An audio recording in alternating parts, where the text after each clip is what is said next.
માણસા તાલુકા અને શહેરમાં સસ્તા અનાજની હેરાફેરીને લઈને અનેક સવાલો ઉઠી રહ્યા છે. શહેરના જાહેર માર્ગો પર બાઇક પર ઓવરલોડ કરીને ઘઉં અને ચોખાનો જથ્થો લઈ જતા ફેરિયાઓના દ્રશ્યો સામે આવ્યા હોવાના આક્ષેપો થઈ રહ્યા છે. આ સમગ્ર મામલે પોલીસ, ટ્રાફિક તંત્ર, આરટીઓ અને પુરવઠા વિભાગની કામગીરી સામે પણ હવે સવાલો ઉઠવા લાગ્યા છે. મળતી માહિતી અને સ્થાનિકોમાં થતી ચર્ચા મુજબ કેટલાક બાઇક ચાલકો બાઇકની બંને બાજુ મોટા જથ્થામાં અનાજ ભરેલી થેલીઓ લટકાવીને તથા બાઇક પર સવારી બેસાડીને જાહેર માર્ગો પર અવરજવર કરતા હોવાના આક્ષેપો છે. બાઇક પર ક્ષમતા કરતાં વધુ માલ ભરવામાં આવતો હોવાના કારણે માર્ગ સલામતી સામે પણ ગંભીર પ્રશ્નો ઊભા થાય છે.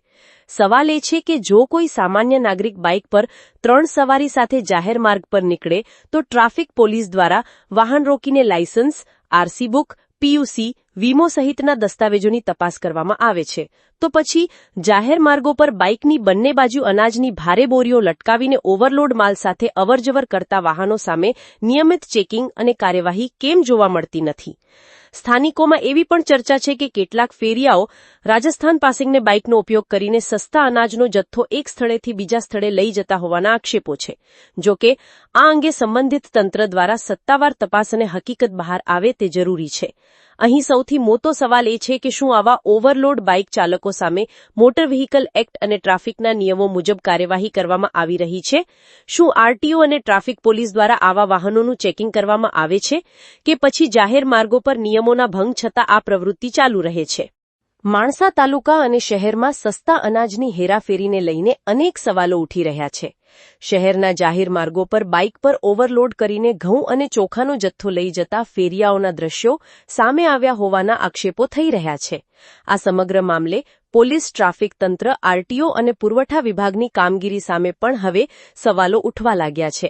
મળતી માહિતી અને સ્થાનિકોમાં થતી ચર્ચા મુજબ કેટલાક બાઇક ચાલકો બાઇકની બંને બાજુ મોટા જથ્થામાં અનાજ ભરેલી થેલીઓ લટકાવીને તથા બાઇક પર સવારી બેસાડીને જાહેર માર્ગો પર અવરજવર કરતા હોવાના આક્ષેપો છે.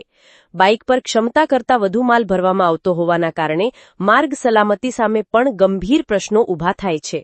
સવાલ એ છે કે જો કોઈ સામાન્ય નાગરિક બાઇક પર 3 સવારી સાથે જાહેર માર્ગ પર નીકળે તો ટ્રાફિક પોલીસ દ્વારા વાહન રોકીને લાયસન્સ, આરસી બુક, પીયુસી, વીમો સહિતના દસ્તાવેજોની તપાસ કરવામાં આવે છે. તો પછી જાહેર માર્ગો પર બાઇકની બંને બાજુ અનાજની ભારે બોરીઓ લટકાવીને ઓવરલોડ માલ સાથે અવરજવર કરતા વાહનો સામે નિયમિત ચેકિંગ અને કાર્યવાહી કેમ જોવા મળતી નથી?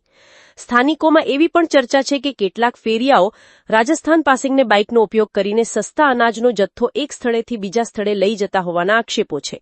જોકે આ અંગે સંબંધિત તંત્ર દ્વારા સત્તાવાર તપાસ અને હકીકત બહાર આવે તે જરૂરી છે. અહીં સૌથી મોટો સવાલ એ છે કે શું આવા ઓવરલોડ બાઇક ચાલકો સામે મોટર વ્હીકલ એક્ટ અને ટ્રાફિકના નિયમો મુજબ કાર્યવાહી કરવામાં આવી રહી છે? શું આરટીઓ અને ટ્રાફિક પોલીસ દ્વારા આવા વાહનોનું ચેકિંગ કરવામાં આવે છે કે પછી જાહેર માર્ગો પર નિયમોના ભંગ છતાં આ પ્રવૃત્તિ ચાલુ રહે છે?